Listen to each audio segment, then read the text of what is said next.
Dul, ada gerobak mau dijual. Berapa Gus? Murah sih 250 waktu itu dulu. Ya udah ambil. Duitnya Madul. Dia langsung ngeluarin duit. Nih cepetan ambil, jangan tunggu lama. Kalau berangkat aku Jaya naik mobil. Di sana selesai bayarin, udah aku pulang bawa gerobak ke. Pas hari itu langsung gerobak aku tunjukin langsung ke Mas Dul nih gerobaknya. Wih ya bagus.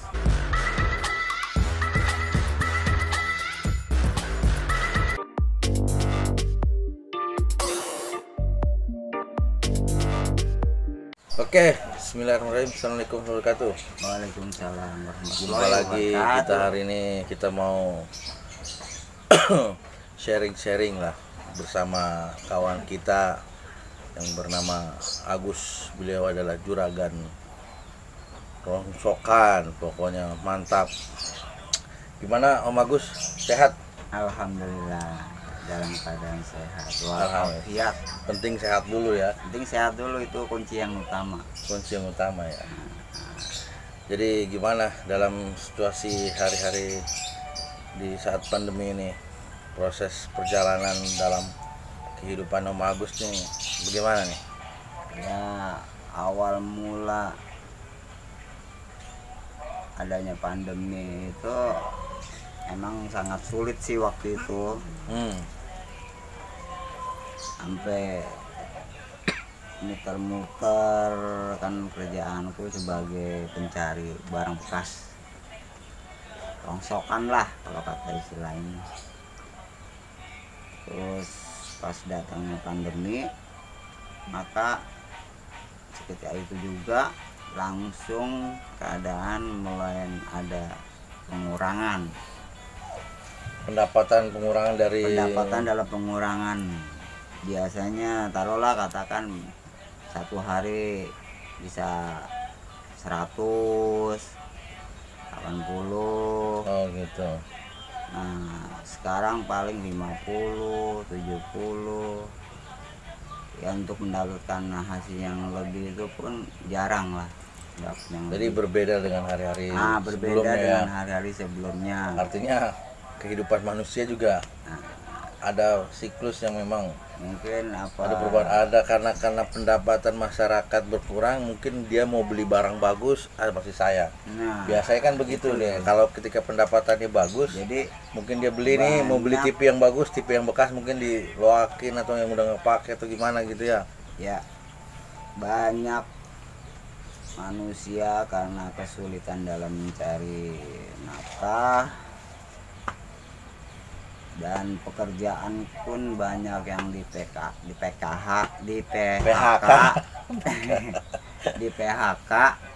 Makanya pendapatan mereka itu berkurang atau banyak orang yang pada nganggur. Jadi nggak berdampak kepada Om Agus lah untuk juragan. Tetap ada dampaknya. Ya kata tadi yang dikatakan, tadinya dia ingin membeli barang baru, maka dengan keadaan yang seperti ini, maka barang yang lama pun, yang rusak pun dia benarin. Iya. Dia perbaiki, bagaimana bisa hidup kembali, gimana itu barang bisa dipakai kembali. Jadi begitulah kehidupan. Tapi awal mula usaha jual beli rongsokan ini gimana Om Agus? Awal mulanya itu tadinya saya itu kerja di kawasan KBN Cakung. Awal mulanya sekitar tahun berapa itu? 2000 orang lama. 2004. Oh 2004 ya, mulai 2000 enggak. Mulai kerja di perusahaan 2004. 2005 saya berhenti. Setahun doang ya? Ya setahun doang karena kontrak habis. Nah terus karena saya dulu pernah mengalami pekerjaan seperti ini, makanya begitu selesai dari kerjaan dari PT, saya berhenti. karena ada pengurangan karyawan. Akhirnya saya coba untuk bekerja ialah mencari rongsokan, membeli rongsokan. Mencari dulu. Oh, mencari dulu pertama ya. Karena kan belum punya modal. Oh gitu ya. Setelah itu begitu saya kumpulin dikit demi sedikit jadi bukit tuh. Akhirnya adalah modal untuk awalnya mencari rongsokan, kumpulin akhirnya. Nah, pas waktu itu saya belum punya gerobak. Gerobak masih minjem di bos rongsokan. Disewa atau gimana? Apa dipakai aja silakan. Dipakai aja. Yang penting jualnya di dia, jualnya di dia, jangan jual ke tempat lain. Akhirnya sekitar 2 atau 3 tahun, nah itu saya mulai berpikir tuh gimana caranya saya ini bisa usaha sendiri tanpa ada ikatan dari bos. Mandiri ya. Nah, mandiri, usaha sendiri. Selang 3 tahunan lah. Ada teman saya satu, ya boleh disebut namanya, itu adalah Mas Dul, dulu teman setia saya tuh. Nah, kata Mas Dul, Gus, kamu selama ngerongsok belum punya gerobak ya? Iya, ini juga pakai gerobak bos. Terus kamu ada rencana mau beli gerobak nggak? Ya ada banget, malah justru saya mau usaha sendiri. Ngomong nih, curhat sama Mas Dul. Kalau gitu kamu cari gerobak aja. Cari gerobak, uang dari mana Mas Dul? Ini aja uangnya buat modal ngerongsok doang.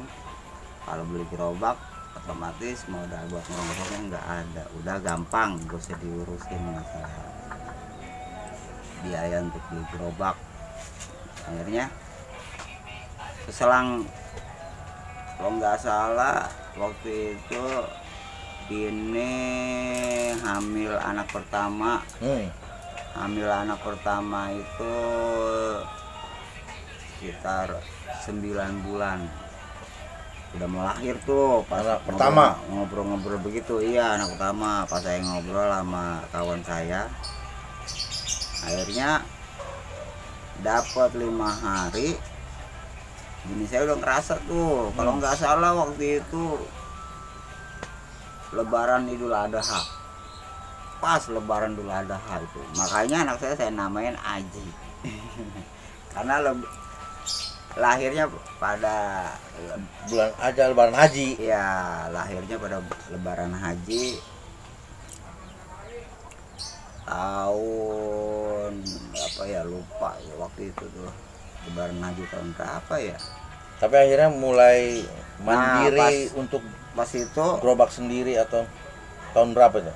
Ya itu pas anak lahiran. Akhirnya saya dapat informasi di daerah Jaya ada gerobak dekat saudara juga sih, mau dijual.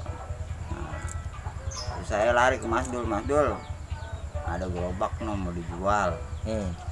Berapa Gus? Murah sih, 250 itu dulu. Ya udah ambil. Duitnya Mas Dul. Dia langsung ngeluarin duit. Nih cepetan ambil, jangan tunggu lama. Berangkat aku ke Jaya naik mobil. Di sana selesai bayarin, udah aku pulang bawa gerobak ke. Pas hari itu langsung gerobak aku tunjukin langsung ke Mas Dul nih gerobaknya. Wih ya bagus, gerobaknya besi. Sampai sekarang gerobaknya ada tuh di situ tuh, kenangan tuh. Itu udah 15 tahun lebih tuh. Wah. Itu gerobak membawa berkah ya. Iya. Untuk keluarga ya. Makanya udah kamu pakai, mudah-mudahan awet, lancar ya. Terus masalah pembayarannya ntar udah nggak usah dipikirin masalah uang saya mah. Kalau kamu ada uang kamu bayar ya, kalau nggak ada ya nggak apa-apa, kapan-kapan aja. Akhirnya sambil berjalan terus, akhirnya ya alhamdulillah ya sampai saat ini ya. untuk terus berjuang, uang bayar 50, ya itu udah bayar. Selesai lah akhirnya. Selesai sampai saat ini. Saat ini akhirnya punya mandiri lah ya, beli punya ada yang kilo, jadi udah nggak sempat dipercaya sama bos untuk buka lapak gitu. Oh sempat udah ada bos yang untuk ini untuk apa Om Agus untuk kelola itu lapak ya. Lapak. Itu akhirnya gimana tuh? Akhirnya terus berjalan, awalnya maju. Berapa tahun tuh ada? 4 tahun. 4 tahun berjalan tuh ya? Di rumah susun. Oh ada lapak ke bos itu pokoknya. Om Agus yang kelola semua tuh ya? Semua pokoknya dari jenis apa aja, karena kan aku kan bagi hasil berarti? Iya, karena aku kan di situ kan masalah barang limbah ini kan alhamdulillah udah paham. Dari jenis-jenis barang, dari yang plastik yang besi, logam semuanya ya. Makanya dia ngerti. Akhirnya pas tahun berapa tuh waktu ada krisis moneter? Tahun berapa kemarin? Kalau krisis moneter itu yang parah banget. Yang sempet naik dolar gitu. Terus anjloknya kelewatan anjlok itu. Waktu itu mengalami kerugian besar. Karena waktu itu waktu saya beli itu waktu itu kan main Aqua juga. Karena dimayoritaskan Aqua, karena kata bos udah Aqua aja, kita langsung kirim ke penggilingan langsung pabrik. Waktu itu harga Aqua itu bisa mencapai 10.000 nyampe 11.000 sekilo. Tapi sekarang berapa ini? Kalau sekarang ini mah goceng kan 6.000. Oh 6.000. Aqua super bisa mencapai 6.000. Dulu waktu anjloknya itu Aqua dari 11.000 langsung turun ke 4.000. Ruginya berapa? Lebih jauh ya. Lipat. Waduh.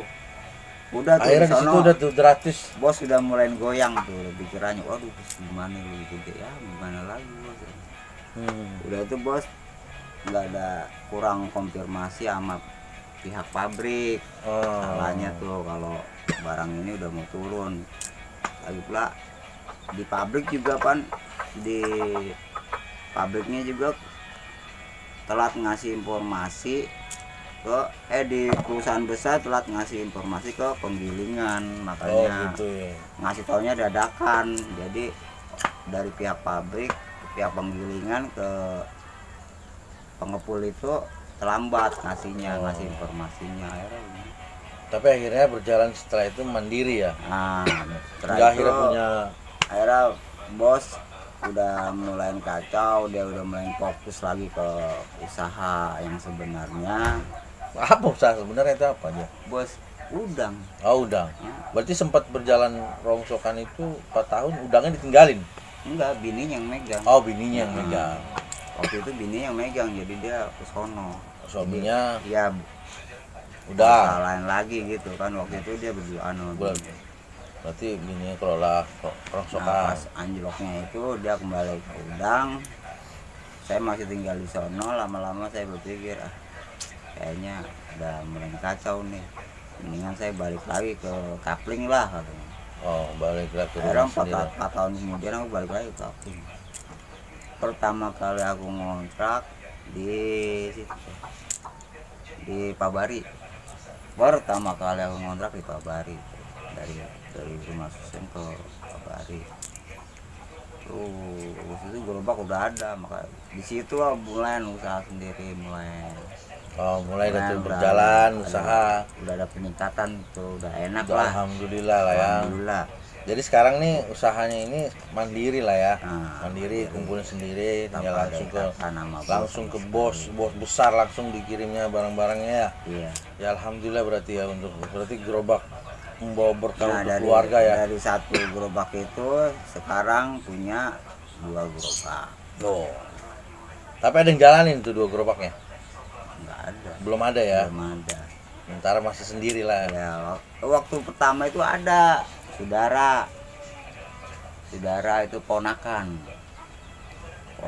anak bibi itu kan ponakan ya, gitu aja. Yang Tangerang, dia merantau ke sini. pengantin baru karena di sini nggak ada kerjaan. Akhirnya aku kasih kerjaan, dia nyari barang, cuman dapat sekitar sebulan lebih, dia udah nyerah, kecapean alasannya. Udah itu katanya dicurigain sama orang, sangkanya dia mau ngapain lagi, mengambil barang gitu. Tapi pada intinya akhirnya dia berhenti ya. Intinya dari ini usaha akhirnya Om Agus alhamdulillah lah ya. Ya sekarang ini sih alhamdulillah. Waktu pertama pandemik mah parah. Pas lama kesininya udah mulai ini lagi tuh, udah agak normal lagi ya. Karena barang limbah yang dari luar kan sekarang di stop. Oh ya, sempat rame-rame tuh ya, masuk limbah yang dari luar negeri ya. Yang ada Makanya anggota DPR marah-marah di harga barang di sini tuh langsung anjlok. Besi mencapai 2.500. Oh jadi dulu belum benar suruh barang-barang rongsok dulu dari luar negeri sempat masuk ya. Barang luar negeri tapi sekarang udah stop semenjak ada pandemik ini. Ini pandemik yang terakhir ini nih. Pandemik terakhir. Pandemik kan pokoknya baru berjalan sekitar setengah tahun lah mulai ini. Setahun kesini lah ke depan nih mulai barang udah mulai bagus. Tapi poinnya adalah dalam perjalanan hidup ini gimana nih Om Agus? Ya untuk bersama keluarga atau gimana? Ya alhamdulillah sih untuk kehidupan ekonomi ya lumayan lah, cukup lah kalau sekedar buat makan, buat bayar kontrakan, cukup buat kehidupan anak-anak, buat sekolah, buat apa ya udah alhamdulillah. Sekolah untuk apa cukup misalnya. Intinya tetap bersyukur dan ikhlas menjalani proses perjalanan hidup ini ya. Ya syukurin aja hidup demi menempuh kesuksesan. Ya mungkin itulah pemirsa yang ada di channel YouTube saya, cerita sedikit pengalaman Om Agus terkait masalah limbah, jual beli limbah, rongsokan limbah ini, dan akhirnya gerobaknya ini membawa keberkahan lah dalam kehidupannya Om Agus hingga saat ini. Dia alhamdulillah masih mandiri dan punya 3 gerobak berarti. Iya, punya 3 gerobak alhamdulillah sekarang. Mungkin ada sedikit pesan dan kesan untuk pemirsa yang melihat YouTube ini gitu kan, dalam proses kehidupan ini gimana, tetap semangat atau seperti apa? Hidup ini kan enggak selamanya selalu senang. Pasti ada masa-masa sulitnya. Contohnya sekarang ini saya kalau dengar di berita apalagi di HP kan banyak orang nyari loker lowongan kerja segala macam. Tuh harus bagaimana tuh? Nah kalau bisa sih jangan gengsi lah tinggal di Jakarta khususnya. Kerjaan banyak, yang penting kita punya kemauan. Asal jangan mencari pekerjaan yang tidak halal, carilah yang halal seperti rongsok, di limbah lah ya. Di limbah. Gitu. Insya Allah semua ada jalan keluarnya. Insya Allah ada keberkahan ya. Ada keberkahan. Oke.